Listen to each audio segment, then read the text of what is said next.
Colossenses capítulo 1. Semana passada o nosso pastor pregou sobre sola scriptura, né? Somente a escritura. Colossenses 1,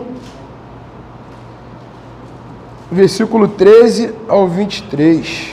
Colossenses 1, 13 ao 23. Colossenses, depois de Filipenses.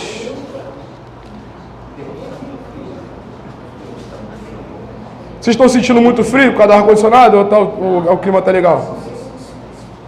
Tá ótimo? Isso aí, a presbítera falou, tá falado. Amém? Amém? Então diz assim: Ele nos libertou do poder das trevas e nos transportou para o reino do seu Filho amado, em quem temos a redenção, a remissão dos pecados. Ele é a imagem do Deus invisível, o primogênito de toda a criação, pois nele foram criadas todas as coisas, nos céus e sobre a terra, as visíveis e as invisíveis, sejam tronos, sejam soberanias, quer principados, quer potestades. Tudo foi criado por meio dele e para ele. Ele é antes de todas as coisas, nele tudo subsiste. Ele é o cabeça do corpo, que é a igreja. Ele é o princípio, o primogênito dentre os mortos, para ter a primazia em todas as coisas. Porque Deus achou por bem que nele residisse toda a plenitude, em que, havendo feito a paz pelo sangue da sua cruz, por meio dele, reconciliasse consigo mesmo todas as coisas, quer sobre a terra, quer nos céus. E vocês que, no passado, eram estranhos e inimigos no entendimento pelas obras, mas que praticavam, agora, porém, ele os reconciliou no corpo da sua carne, mediante a sua morte, para apresentá-los diante dele, santos, inculpáveis e irrepreensíveis. Se é que vocês permanecem na fé, alicerçados e firmes, não se deixando afastar da esperança do Evangelho, que vocês ouviram e que foi pregado toda a criatura debaixo do céu, e do qual eu, Paulo, me tornei ministro. Senhor Deus, Pai Todo-Poderoso, Soberano, primeiramente, Senhor, eu te peço perdão pelos nossos pecados, pelos nossos erros, por tudo que nós cometemos aí em desacordo com a sua palavra no decorrer desta semana, Pai. Eu te peço misericórdia, que o Senhor venha derramar graça hoje, nesta manhã, Pai. Eu te agradeço por todos que estão aqui, pelos irmãos que ainda estão vindo atrasados, Senhor, por causa de alguma coisa. Traz eles, Senhor. Eu te peço que o Senhor venha, com o teu Santo Espírito, abrir o nosso entendimento, fazer-nos adquirir, preparar o nosso coração para que essa semente seja plantada ou renovada, Senhor. Para que nós venhamos sair daqui firmes, abastecidos da Tua palavra, do Teu alimento, Senhor. Porque nós estamos aqui para alimentar o Espírito e louvar e engrandecer o Teu santo nome, para praticarmos, não sermos apenas ouvintes, para a glória do Teu santo nome. Amém, Senhor. Então, meus irmãos, nós vamos dar continuidade à reforma, como eu falei, e o meu tema hoje vai ser a excelência de Cristo e a sua obra. Eu vou tratar do solos Cristos, que quer dizer somente Cristo, né? O pastor tratou do sola scriptura, que é somente a Escritura, né? Isso foi o que? Se deu início em 31, a Reforma Protestante, se deu início em 31 de outubro de 1517, quando o monge Agostinho Martinho Lutero foi lá e pregou as 95 teses contra a Igreja Católica, né? Contestando o que vinha acontecendo de errado, né? As práticas erradas. E que ao longo dos séculos vinham acontecendo. Lutero queria o quê? Ele queria reformar a igreja. Ele não queria, vou sair da Igreja Católica. Não, ele queria reformar. Só para a gente dar uma relembrada, né? Ele queria reformar.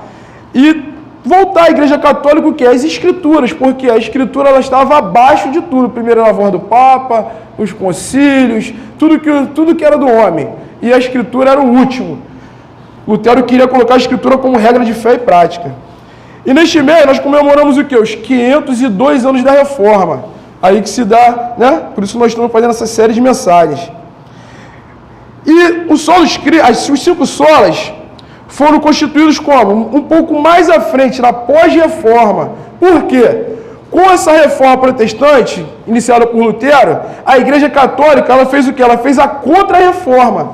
E essa contra-reforma, eles começaram a formar o Concílio de Trento, tem outro concílio, não me recordo, contra os estudos, todas as doutrinas que estavam sendo ali, reunidas, né, para poder ajudar o nosso dia a dia, até então, porque ninguém conhecia a Escritura naquela época, né, era até uma falta, era quase todo mundo analfabeto. Foi os reformadores, Calvino, que vieram criando as escolas, o pessoal se alfabetizar e tá lendo a Escritura, que eles também começaram a traduzir do latim, né? E nessa pós-reforma foi compilado e reunido as bases teológicas da reforma, entre as grandes linhas teológicas. Dentre deles, já tinham os batistas, os presbiterianos, os anglicanos, os congregacionais. E dentre eles que seguiam essa doutrina reformada, foram que reunidos e se juntaram e formaram que os 5 solas da reforma, né? Que são as 5 pilares, as 5 bases, que todo cristão ele tem que crer nessas 5 bases. Se não quer nessas 5 bases, alguma coisa está errada. Porque é ali que você vai se fortificar no seu dia a dia, na sua caminhada, através da sua leitura, né? E esses 5 bases são o quê? São os 5 lemas. Primeiro, que o pastor pregou semana passada, sola scriptura, somente a Escritura, é a única regra de fé e prática. Não existe palavra do homem acima da palavra, não. Primeiro é a palavra de Deus e a partir dela que nós seguimos a nossa vida, que nós fazemos tudo, né? Dentro da igreja tem que ser o quê? O que a Bíblia disse, o que a Bíblia não disse, não se faz. Vamos entrar no erro. Quem fazia isso eram os puritanos, que viveram após reforma. O segundo, sola gratia, o quê? Somente pela graça. E o terceiro, sola fide, somente pela fé. Esses dois foram para bater de frente com a Igreja Católica, porque tinha indulgência, tinha que pagar para você ser salvo, tinha que fazer isso e aquilo. Não, é somente pela graça de Deus, é somente pela fé em Jesus Cristo que se obtém a salvação. E quarto, solos Cristo, que é somente através de Cristo. Só existe Ele é o único caminho, Ele é a única verdade. Só através dele que nós obteremos vida, vida em abundância. Não só na eternidade, mas hoje aqui. Né? E por último, só Ele deu glória, que é o quê? A glória somente a Deus. Não existe glória ao homem, igual lá o Papa, eu não sei o que é, não. Glória somente a Deus. Eu não sou nada, ninguém é nada. A glória é totalmente voltada a Deus, de tudo. E sendo assim, somente a Escritura diz que somente é o quê? Pela graça. Através e somente pela fé. Que leva o homem o quê? A crer somente em Cristo. Para que a glória seja dada somente a Deus. Tentei resumir aqui esses 5 solas para a gente entender, né? Sendo assim, somente a Escritura diz que somente pela graça, através de somente pela fé, leva o homem a crer somente em Cristo, para que a glória seja dada somente a Deus. Né? E hoje, dando continuidade, vamos lá. E o que significa somente Cristo? Mas por que somente Cristo? Né? Antes da reforma, teve-se que se comprovar, primeiro, lá atrás, antes, o quê? A divindade de Jesus. Já que nós vamos falar dele hoje, a gente tem que pegar desde lá onde começou as grandes heresias, né? De tudo. Teve que se comprovar o quê? A divindade de Jesus Cristo. Como teve a doutrina ariana, vindo lá de Ário, que era o presbítero cristão da igreja de Alexandria. Uma grande heresia que nasceu lá, dizendo que Jesus não era Deus. Não, Jesus é um homem que a divindade trabalha nele 100%, entendeu? Que era Ário. E aí foi formado o quê? Teve o primeiro concílio, o concílio de Nicéia, em 325, e depois Constantinopla, em 381, que afirmaram que Cristo é o quê? O único Filho de Deus, unigênito, gerado, não criado. Ele não é criação, ele é gerado por Deus, gerado pelo Pai, antes de todos os séculos, na eternidade. Ele é Deus de Deus, mesma substância do Pai, luz da luz. Ele não é criação, ele é gerado pelo Pai na eternidade, ele é a mesma substância, ele é Deus como Espírito Santo, como forma da Trindade. Né? Vejam comigo aí o versículo 15 a 18, o que diz ali, ó? Ele é a imagem do Deus invisível, falando de Jesus, né? Ele é a imagem do Deus invisível, o primogênito de toda a criação, pois nele foram criadas todas as coisas, nos céus e sobre a terra, as visíveis e as invisíveis, sejam tronos, sejam soberanias, quer principados, quer potestades, tudo foi criado por meio dele e para ele. Ele é antes de todas as coisas, nele subsiste, nele tudo subsiste. Ele é a cabeça do corpo, que é a igreja. Ele é o princípio e o primogênito dentre os mortos, para ter a primazia em todas as coisas. Então aqui, ó, descreve a divindade, total divindade de Jesus, né? No versículo 15 fala que ele é a imagem de Deus. No 16, ele é o agente criador de Deus, né? Lá em João, de 1 a 3, nos ajuda a compreender. João, quem quiser abrir, em João 1, de 1 a 3, nos ajuda a compreender, diz lá no primeiro, ó, no princípio era o verbo, e o verbo estava com Deus. Então esse verbo é alguém que estava com Deus, e o verbo era Deus. Então esse verbo, ele é Deus e ele estava com Deus. Ele estava no princípio com Deus, ó, é alguém, né? É alguém que é Deus, que está no princípio com ele. E todas as coisas foram feitas por ele. E sem ele, se ele não existisse, nada do que foi feito se fez. Então, se Jesus não estivesse lá na criação, nada do que foi feito seria feito, não existiria nada. Por quê? Porque ele é Deus, da mesma substância do Pai, né? É o Deus Filho, a segunda pessoa da Trindade. Eu, no começo da minha conversão, eu caí num grande erro. Demorei uns 3 meses, eu fiquei perturbando o pastor, não, é isso, caraca, mas não sei o que lá. Numa heresia que vem dos adventistas, que diz o quê? Que Jesus é o Miguel Arcanjo. É o Arcanjo Miguel, Arcanjo Miguel, né?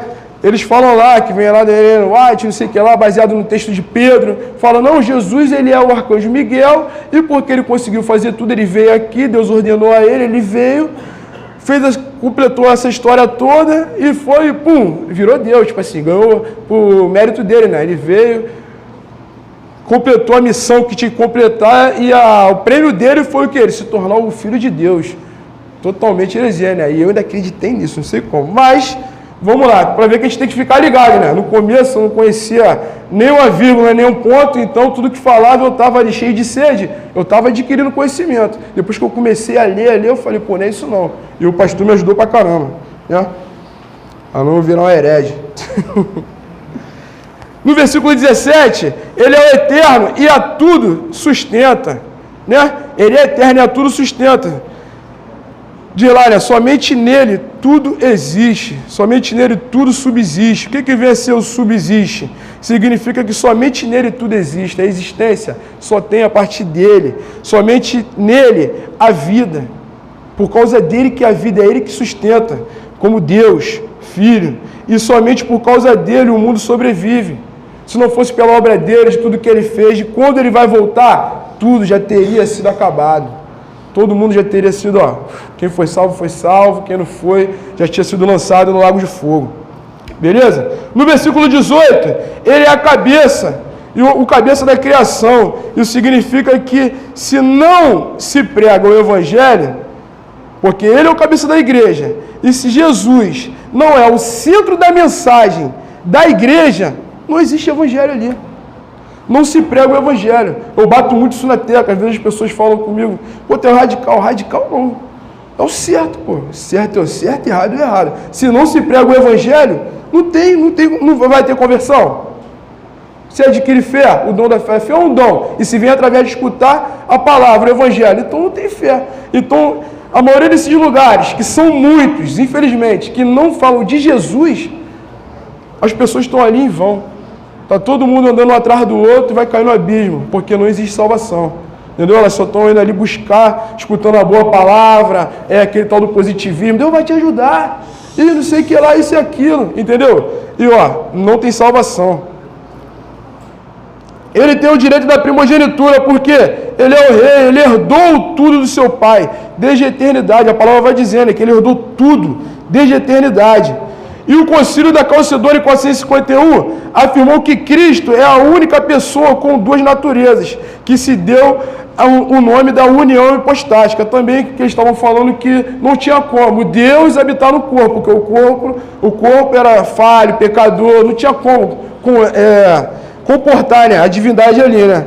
E no versículo 19, já pulando, no versículo 19, diz lá, porque Deus achou por bem que nele residisse toda a plenitude, né, que se comprova que ele é o Filho de Deus, encarnado, que recebe toda a plenitude do Pai, e também que também se completa ali, ó, no capítulo 2, no versículo 9, só pular a folhinha para um lado aí, ó, no capítulo 2, versículo 9, está lá, ó, porque nele habita corporalmente toda a plenitude da divindade, entendeu? Então, tem como, ele é Deus, Deus e homem, divino e humano, as duas naturezas, né? Os reformadores naquela época estavam combatendo a visão da igreja romana de que também que era necessário buscar a mediação através de homens, através dos padres, dos papas. Você vai lá e não, reza a tua missa, paga lá a indulgência, faz isso, faz aquilo, né? E pelos pseudos santos, porque o único santo é o Senhor Jesus, não existe outro santo. Eu estava escutando no rádio ontem, de novo, com o meu colega lá no trabalho, aí... porque uma senhora lá que fez o Boas Obras, mais dois, não sei o que lá, vai ser votado no Vaticano, que eles vão ser canonizados, né? Se não me engano o nome, canonizados. Como? Aquela pessoa viveu sem errar? Aquela pessoa viveu em pureza total, em mente e coração? Então não é santo, pô. Santo é limpo, sem mácula, reto, viveu a vida reta, tudo que está escrito, cumpriu, tem mérito de chegar lá diante de Deus e falar, eu cumpri. Só quem pode ser esse? O Filho de Deus, Jesus. Beleza? Paulo instruindo a Timóteo, diz lá, 1 Timóteo 2,5, porque há um só Deus e um só mediador entre Deus e a humanidade, Cristo Jesus, homem. Então, aí, Paulo fala para Timóteo, instruindo lá, ó, na carta pastoral, vai ensinar isso aqui, não tem outro mediador, é só ele. É ele que vai mediar, é ele que quando você vai orar, vai se ajoelhar chorando lá, cheio de problema, porque geralmente a gente só vai quando a gente está assim, né? Cheio de problema, vai lá, Senhor, me ajuda, é ele que vai mediar, pô.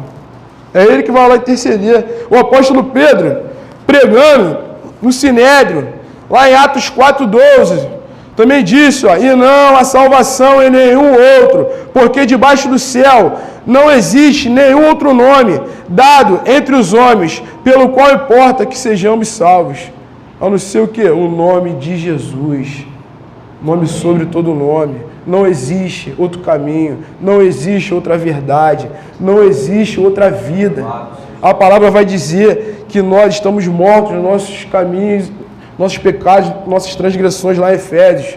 Quando nós cremos no Senhor Jesus, no poder que é o nome dele, no poder do Evangelho, nós somos salvos, redimidos. Então, se nós não cremos com todo o nosso coração, com toda a nossa força, com todo o nosso entendimento, nós não vamos ter esse mediador, nós não vamos ser salvos. Lá em João, o próprio Jesus diz lá em João 14,6, Jesus respondeu, eu sou o caminho, a verdade e a vida. Ninguém vem ao Pai senão por mim. Ele fala, ninguém vem ao Pai a não ser por mim. Não existe outro caminho. A gente olha muitas pessoas aí fora, né? Pessoas, aquela senhorinha, né? Sempre dá um exemplo, né? Porque tem muitas. Eu tenho até a minha vizinha lá, né, filha? A coroa acorda 4 horas da manhã, meu irmão, e vai para a igreja, abrir a igreja. Olha para aquela mulher e fala, exemplo. Mas será que ela crê em Jesus? Não sei. Se ela crê, beleza, independente dos erros dela, se ela crê com todo o coração, ela vai ser salva. Mas creio também que o Espírito Santo também vai acordar ela, para ela poder ver que ela está fazendo as coisas erradas. Aí que entra um pouco de conflito, né? Porque se realmente habita a divindade nela, a semente do Espírito Santo, meu irmão, ela vai tirar ela de lá. A não ser que ela saiba que está errado e ela está lá fazendo o papel de quê? De um evangelista. Tentando evangelizar e ensinar para as pessoas o caminho certo. Beleza? Então, essas pessoas, elas não podem, pô. Como é que a gente vai poder esconder que Jesus falou isso aqui? Não tem como, todo mundo sabe, né? Só existe ele é o único caminho. Então, nós vemos o que? A humanidade e divindade de Jesus em ação, em cumprimento à ordenação do Pai, em amor por nós, e opera a mediação entre Deus e o seu povo escolhido. E sabe o que me deixa muito triste? Que todo mundo sabe isso. Só que a maioria parece que finge que não sabe. Porque se alguém vê esse mundo, se humilha, como diz Filipenses 2, se esvazia da sua divindade e vem, sofre para morrer por você na cruz, e nós não andamos conforme Ele manda, então nós deixamos de lado tudo que Ele passou. Eu até comentei hoje com os adolescentes, né, BD? Eu falei, meu irmão, quando viu um pensamento ruim na cabeça, você faz o quê? Olha para a cruz, pô. Porque você não tem como controlar sua mente, então você faz o quê? Olha para a cruz, com certeza vai se dissipar, pô. Por quê? A cruz é o meio de morte da carne, do homem. Quando eu, ajoelhado lá na minha sala, eu olhei para a cruz naquele momento, eu vi o céu preto, negro, a ventania, eu filtrei parafuso, eu falei, Senhor, me ajuda, porque eu vou para o inferno.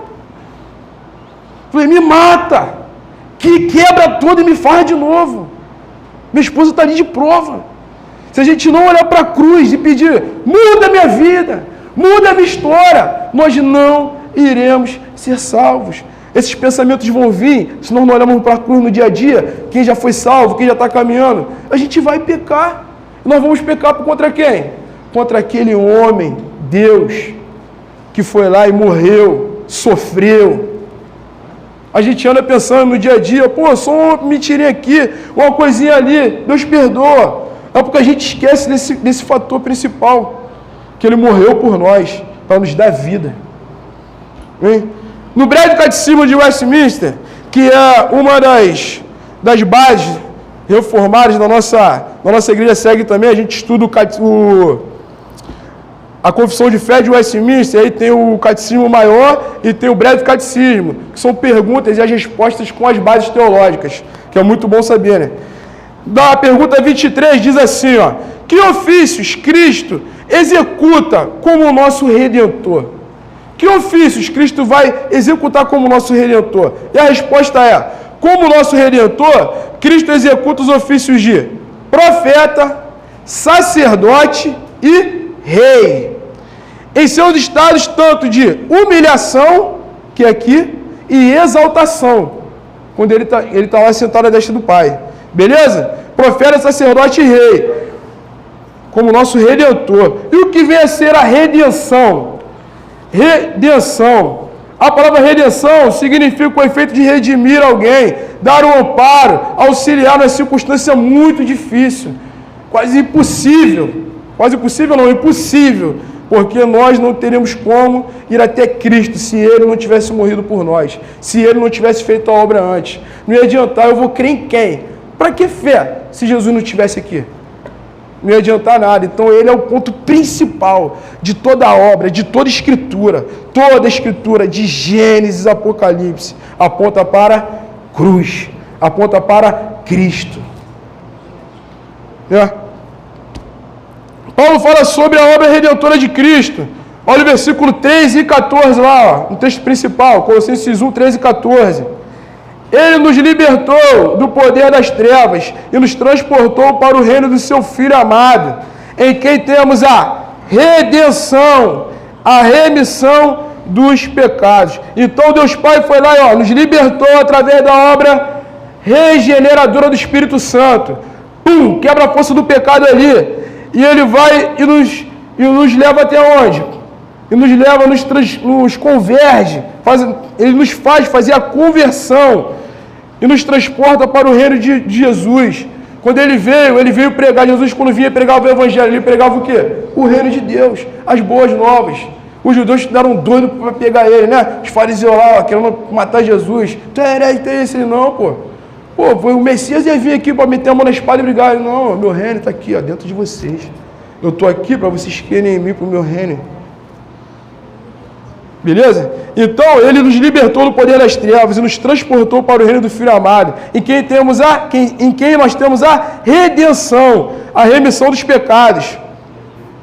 O que vem a ser especificamente a obra redentora de Cristo? É o ato sacrificial de Cristo na cruz, quando Ele foi moído. Foi lá quando Ele foi esmagado, na cruz, diante da justa e santa ira de Deus, nos resgatando do caminho do abismo. O Pai cobrou no Filho dele, no unigênito, tudo o que era nosso, toda a nossa conta, todo o pecadinho, o pecado e o pecadão. Tudo foi cobrado nele. Por isso que eu falei aquela hora, eu tenho que olhar para mim toda hora, eu tenho que refletir, eu chego a ser chato comigo mesmo. A minha mente entra em conflito 24 horas por dia, porque eu não aceito eu pecar. Não é que eu sou orgulhoso não, é porque eu olho para a cruz e eu vejo que ele passou. Toda vez quando eu relembro, quando eu vou ser eu entrei em parafuso aqui 100 anos, porque eu comecei a lembrar de tudo que ele estava passando.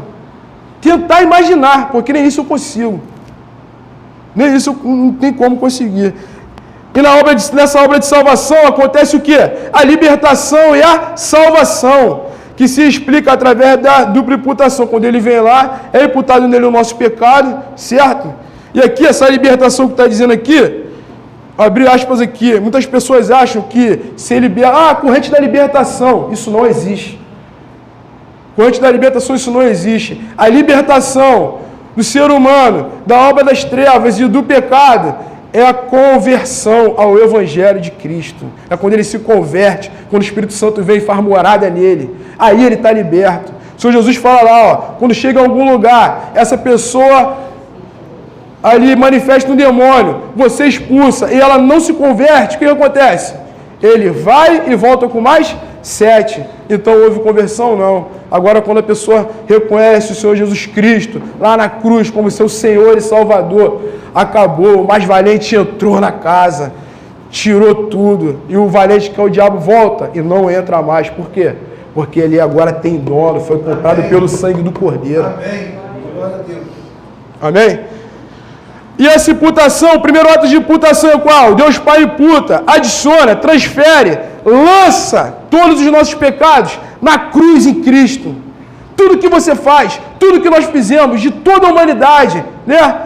O Lutero falou que Cristo foi o homem mais pecador de toda a humanidade. Ele está errado? Não. Ele assumiu o pecado de toda a humanidade na cruz do Calvário. Tudo foi lançado nele. Por isso que Deus teve que fazer o quê? Cumprir a justiça nele. Está lá em Isaías 53, o Pai se agradou em moê-lo.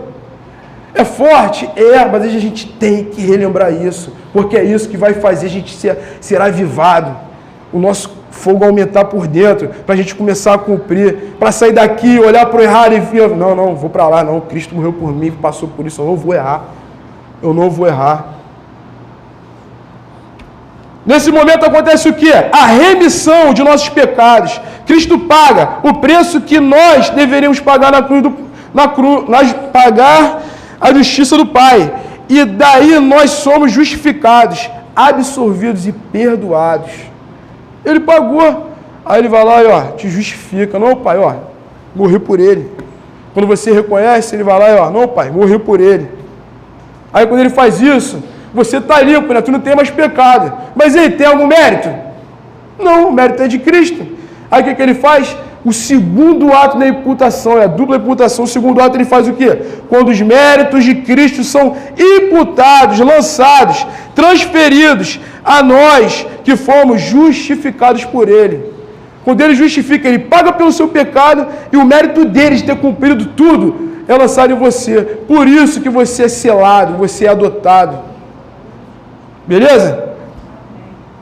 Em Efésios 13 vai dizer, nele também vocês, depois de ouvirem a palavra da verdade, o evangelho da salvação, tendo nele também crido, receberam o selo do Espírito Santo da promessa. O Espírito é o penhor da nossa herança, até o resgate da sua propriedade, em louvor da sua glória. Então, quando nós escutamos a palavra da verdade, nós cremos, nós se arrependemos dos nossos pecados, nós cremos, nos arrependemos, ele veio e nos sela. Agora você é templo do Espírito Santo, você é filho, ele te sela, para quando ele voltar lá nas nuvens, fala, vende a mim, benditos de meu Pai. Beleza? E os ofícios de Cristo, como profeta, sacerdote e rei. Os ofícios de Cristo, como profeta, sacerdote e rei. Primeiro, Cristo como profeta. Ele nos revela pela sua palavra e pelo seu Espírito a vontade de Deus Pai para a nossa salvação. Em João 14, 25 vai dizer, tem dito isso enquanto ainda estou com vocês. Jesus está falando com eles. Mas o Consolador, o Espírito Santo, que o Pai enviará em meu nome, esse ensinará a vocês todas as coisas e fará com que se lembrem de tudo o que eu lhes disse. Ele veio, lançou o fundamento, que é Ele, o Deus Filho, que veio morrer por nós na cruz. E depois o Espírito Santo vai vir para terminar a obra, quando Ele sobe. Né? Sacerdote, Cristo como sacerdote, Ele oferece a si mesmo uma só vez para satisfazer a justiça divina, para nos reconciliar com Deus e fazer contínua a intercessão por nós, sendo nosso o quê? Mediador. Ele vai lá, ele leva o sacrifício. E quem é o sacrifício? Ele mesmo. Ele faz esse papel lá. E Hebreus 2,17 vai dizer, por isso mesmo, era necessário que, em todas as coisas, ele se tornasse semelhante aos irmãos, para ser misericordioso e fiel, sumo sacerdote nas coisas referentes a Deus, e para fazer propiciação pelos nossos pecados, para apaziguar a nós com Deus. 1 Timóteo 2,5, porque há um só Deus e um só mediador entre Deus e a humanidade, Cristo Jesus, homem. Só tem Ele. De novo, só tem Ele. Não existe outro meio. Eu posso não fazer nada, mas se eu creio nele, eu vou ser salvo. Eu posso fazer tudo, mas se eu não creio nele, eu vou para o inferno. O mérito não é nosso. O mérito não é seu, o mérito não é meu, o mérito é dele. Viu Cristo como rei? Ele exerce seu ofício sujeitando-nos a ele, nos governando e protegendo, também reprimindo e julgando todos os seus e nossos inimigos. Então ele exerce o ofício como rei, nos governando e protegendo. A palavra não fala que Deus dá ordem aos anjos para te guardar? É o povo dele, pô, ele é seu rei, pô. E governando. Por isso que eu estou falando aqui, a gente tem que olhar para a cruz toda hora. Porque se ele me governa, eu tenho que andar como? Diante da lei dele, do que ele manda. Porque se eu andar em sentido contrário, pô, eu estou fazendo o que a lei está mandando errado. O que o meu rei quer. Eu estou entristecendo ele. Então, se ele é Deus, aí Deus Pai e aí o Espírito Santo são a Trindade, o único Deus triuno, por isso que nós fazemos o quê? Entristecemos o Espírito Santo. Aí daí nós esfriamos, aí daí que nós caímos feio, nos arrebentamos feio. Deus olha para o lado e deixa você se arrebentar para depois ir lá te buscar. Por isso que a palavra fala, orai e vigiai, para não cair em tentação. Orai e vigiai, vai ler, vai orar, tira o teu momento com Deus. A gente faz tudo, eu falei na quarta-feira, a gente faz tudo a semana inteira. Quanto tempo a gente tira para Deus na semana? Quanto tempo a gente para pegar? Não é para ler de qualquer jeito, não. É sentar, desligar tudo, fechar e orar. Falar, Senhor, é o teu momento contigo. Eu quero ter ali uma ligação contigo agora, Pai. Estou ligando na terra, junto contigo no céu. Intimidade. Fala comigo, começar a ler, aí as lágrimas descer. Esse momento vem acontecendo contigo. Vem acontecendo contigo. Quando eu parei de acontecer isso comigo, eu fiquei maluco. Eu falei, não posso, pô, estou começando a querer esfriar. Não, o primeiro amor vai ter que durar. Vai ter que durar, agora depende de mim. Ele já fez a obra, vai ter que durar. E vai durar em nome de Jesus, eu creio. 1 Coríntios 15, 25 diz lá, porque é necessário que ele reine até que tenha posto todos os inimigos debaixo dos seus pés. Cristo opera os seus ofícios, tanto quanto em seu momento de humilhação aqui na terra, quanto em seu momento de exaltação no céu, sentado à destra do Pai. Vê comigo aí, versículo 20 e 22. 20 ao 22. E que, havendo feito a paz pelo sangue da cruz, por meio dele, reconciliasse consigo mesmo todas as coisas, quer sobre a terra, quer nos céus. E vocês que no passado eram estranhos e inimigos no entendimento, pelas obras mais que praticavam, agora, porém, ele os reconciliou no corpo da sua carne, mediante a sua morte, para apresentá-los diante dele, santos, inculpáveis e irrepreensíveis. Toda essa linda e perfeita obra, paga com o preço do sangue, para nos apresentar diante do Pai, santos, inculpáveis e irrepreensíveis. Por isso que o véu foi rasgado. Nós não precisamos de outro mediador. Você, na sua casa, ajoelhando, fechando a porta do seu quarto, ora ao teu Pai que te vê em secreto. Você não precisa de terceiros, de outras pessoas. Claro que é bom, é maravilhoso sim, para isso existe a igreja, para a oração ser o quê? Ter mais força, para perturbar mais o ouvido do Pai lá, para ele se comparecer mais rápido. Mas você, a sua oração, de joelho com Deus, Ele está lá contigo, quando você ajoelha e fala, Pai, eu pequei contra ti, Senhor, me perdoa, me ajuda a melhorar, eu não consigo sozinho, eu vou errar, me ajuda, me fortalece, muda a minha história. Você pode fazer isso. O véu foi rasgado pela obra justificadora de Cristo na cruz. E Paulo termina lá no versículo 23. Se é que vocês permanecem na fé, alicerçados e firmes, não se deixando afastar da esperança do Evangelho, que vocês ouviram e que foi pregado a toda criatura debaixo do céu, e do qual eu, Paulo, me tornei ministro. Será que vocês permanecem na fé, alicerçados e firmes? Será que nós realmente estamos alicerçados na pedra angular, na rocha, em Cristo? Ou os problemas, as dificuldades do dia a dia, as paixões, tudo que o mundo daí, entrou no lugar? Ou a gente está seguindo doutrina de homem, ou doutrina do diabo? Sabe o que o reformador Martinho Lutero também disse? Precisamos ouvir o Evangelho todos os dias. Porque todos os dias nós, eu e vocês, o esquecemos. Precisamos ouvir o Evangelho todos os dias. Todo dia você tem que estar se alimentando. Por isso a comunhão tem que ser diária, é todo dia.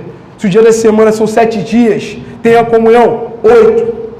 10, faça 2 vezes ao dia, para você ficar forte, fincado na rocha do Evangelho, né? Infelizmente, se não fizer isso, o mundo toma um lugar que não devia. Se não fizer isso, o trabalho vai tomar a confiança, você vai começar a confiar no trabalho. Eu tive prova esses dias aí, trabalhando, comecei a orar, surgiu uma escala boa, uma condição melhor de trabalho, quem não quer? Né? Trabalhar menos, ficar mais tempo em casa, poder estudar. Aí eu olhei e falei, falei, pastor, vamos orar. Falei, meu irmão, se for de Deus, vai acontecer. Deus não falou nada, vamos esperar. Daqui a pouco, a vaga que tinha aberto, os 2 que tinham saído, que eu ia entrar em uma, outro colega ia entrar em outra, os 2 voltaram, acabou as vagas. E o gerente lá do local mandou tirar mais 4 depois. Eu falei, caraca! Era da vontade de Deus? Não era, pô. Orei, jejuei, busquei, falei, Senhor, eu estou fazendo a tua vontade, eu não estou querendo errar. Falei, me ajuda. Aí, me ajudou, pô. Agora, será que a gente não olha pro trabalho? Ah, não, vou lá quebrar minha cabeça. Não, vou por aqui que é mais fácil. Ah, vou fazer um contatozinho. Não, esquece que o nosso Deus é o Todo-Poderoso, é o Criador dos céus e da terra, né? E aqui eu concluo que nós venhamos a ter a consciência de tudo o que foi feito pelo Senhor Jesus, desde a sua vinda até a sua partida, seu sofrimento e a sua morte, e que também venhamos a não esquecer os grandes homens da história cristã que foram perseguidos e mortos. É bom ler uma biografia de vez em quando desses caras, para reavivar a tua fé, para você ver que, muitas vezes eu estou achando que eu estou fazendo muito, meu irmão, não estou fazendo nada.